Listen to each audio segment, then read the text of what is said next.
Who do Keir Starmer's Labour Party work for? As the ruling party of Britain, they are, notionally at least, supposed to serve the British people. I ask the question, who does that Parliament work for, because only a person paying no attention whatever to all that's happening could accept the latest efforts are shaped with the well-being of the British people in mind. Prime Minister Keir Starmer has already said that given a choice between being at Davos with the unelected, unaccountable billionaires or in Westminster listening to the elected representatives of the British people, he prefers Davos. I bet he does. Whoever he serves, it's not the rank and file out there trying to earn livings, hoping to see their children educated as critical thinkers, trusting that their hard-won efforts might be passed on to their descendants. Before anyone suggests Starmer's Labour is working instead with the well-being of Muslim people in mind, or indeed for any of the general population, I say that's for the birds. In October last year, when asked on LBC whether Israel had the right to cut off water and power, the right to besiege Gaza, Starmer said that yes, Israel had that right. Tens of thousands of women and children are dead in Gaza now. I say Starmer has been no friend, no sincere or consistent friend, whatever, of Islam either. To imagine Starmer sides with any everyday people is, I say, also for the birds. I say Labour's stance here in Britain is shaped with the intention of dismantling the edifice of Britain brick by brick, levelling it into the image of Airstrip 1, that province of the totalitarian superstate involving the renaming and repurposing of Britain as imagined by George Orwell in his novel 1984. I say Starmer and those around him, more specifically those he actually listens to, are using the groups so effectively divided one from another as the explosive mix with which to blow the place, so to speak, to bits. I say the Uniparty, Labour, Tory, pick your poison, has no love for Britain and despises the people rooted here. That population the Uniparty regards and seems determined to treat as impacted wisdom teeth they would rather see extracted. It also seems to me that Starmer and his ilk are so convinced of their rightness, of their moral and ideological superiority, that anyone with a different point of view is automatically ignorant, a thug, an oaf, a member of a lesser species. By word and deed, Starmer's Labour and the rest of the Uniparty regard tens of millions of born and bred British people with contempt, unbridled contempt, making him only the latest in a long line similarly minded. Decades of popular opposition to mass immigration, opposition dismissed and ignored by one government after another, has boiled over. There's no denying it. The unrest was predicted at least as long ago as the 1960s. What's not said often enough, however, alongside that truth, is that the unrest has proven, surely beyond reasonable doubt, to have been not collateral damage, some sort of unintended consequence born of well-meaning naivety, but the deliberate intention all along. People say to me that Britain's broken, and it surely is. Entire communities denied hope for homes, denied hopes of decent jobs, hopes of decent schools for their kids, denied hopes of better lives, condemned instead to an ever-decreasing spiral of lost freedom. Britain's traditional culture of hard work and hard workers has been replaced with a culture of dependency, of hopelessness. Britain is indeed broken, but what is most important to understand, I say, is that Britain was deliberately broken. Successive administrations looked on at a Britain that worked, literally and metaphorically, with domestic industries, domestic sources of energy, and set about its dismantling, planned demolition with a view to replacing a capable, functioning place with a dysfunctional dystopia inhabited by a dependent, submissive population dumbed down into compliance with endless supplies of seductive convenience. Convenience that's illusory, I say, self-applied manacles instead. Starmer is a lawyer to trade and must surely be familiar with the concept of malice aforethought, of mens rea, the guilty mind. Unhappy, desperate, appalling consequences resultant from the deliberate, and I do mean deliberate, flooding of incumbent populations with millions of incomers from elsewhere, from anywhere, incomers with radically different ideas about how to live, were predicted not just in the UK but all across Europe.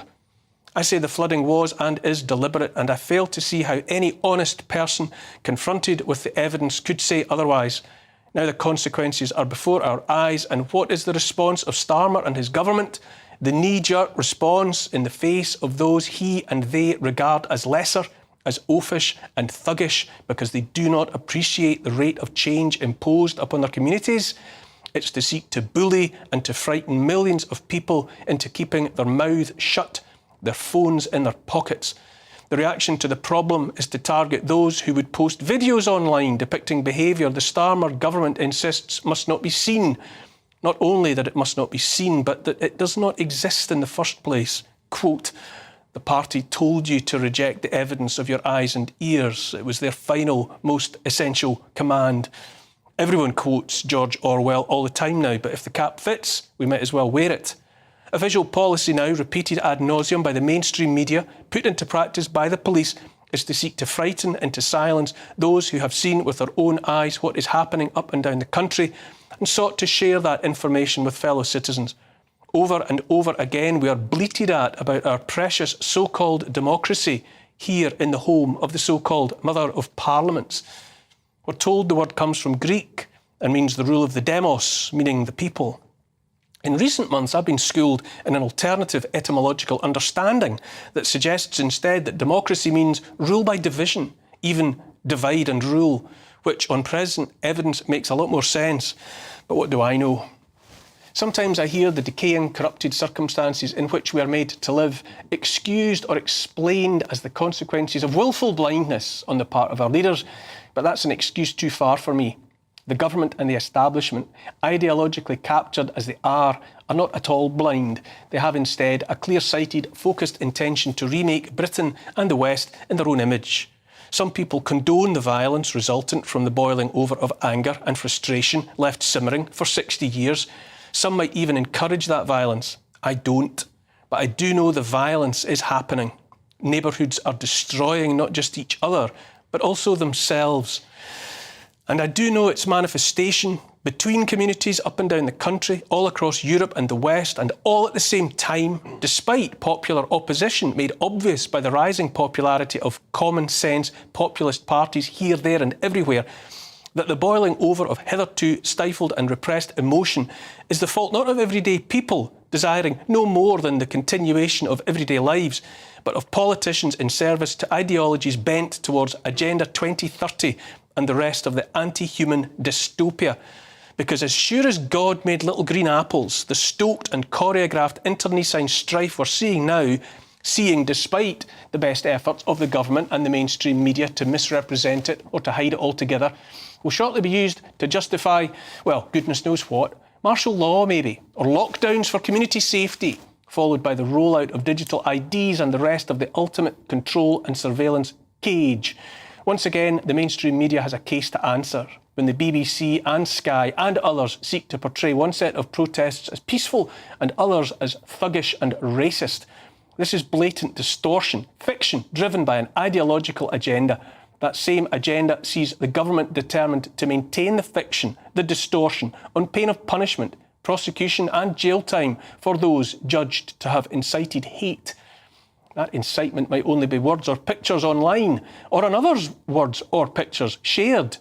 Elon Musk, love him or loathe him, appears to be under attack for maintaining his online platform X, Twitter, whatever you call it, as a means by which citizens are sharing videos and information that exposes the government and the mainstream media lies.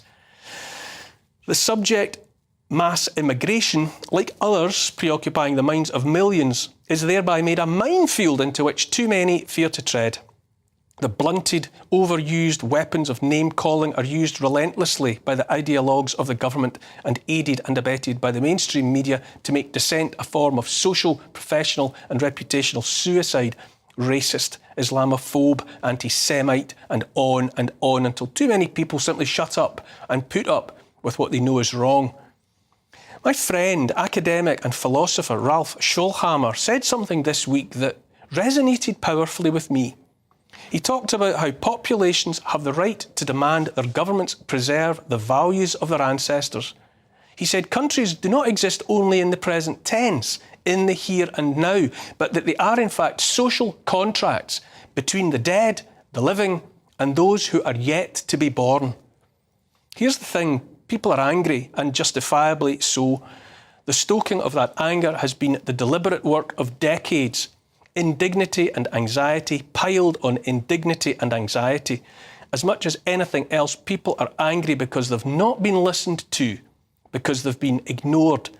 And so what does the government do in the face of people desperate to cry out in anger, desperate to be listened to? The government's immediate reaction is to shut those people up, to silence them. Glamis Castle, birthplace of the Queen Mother, is said to be haunted by a ghost they call the tongueless woman. The story goes that her tongue was cut out just before she was executed, and that her wraith roams the grounds, pointing at her bloodied mouth. She wasn't punished for telling lies. On the contrary, she was silenced forever because she had come upon a terrible truth and threatened to repeat what she had learned. We've learned so many terrible truths these few years just past. We had started to call them out. Now we run the risk of playing into the hands of those who would have us silenced again. We need honest voices more now than ever.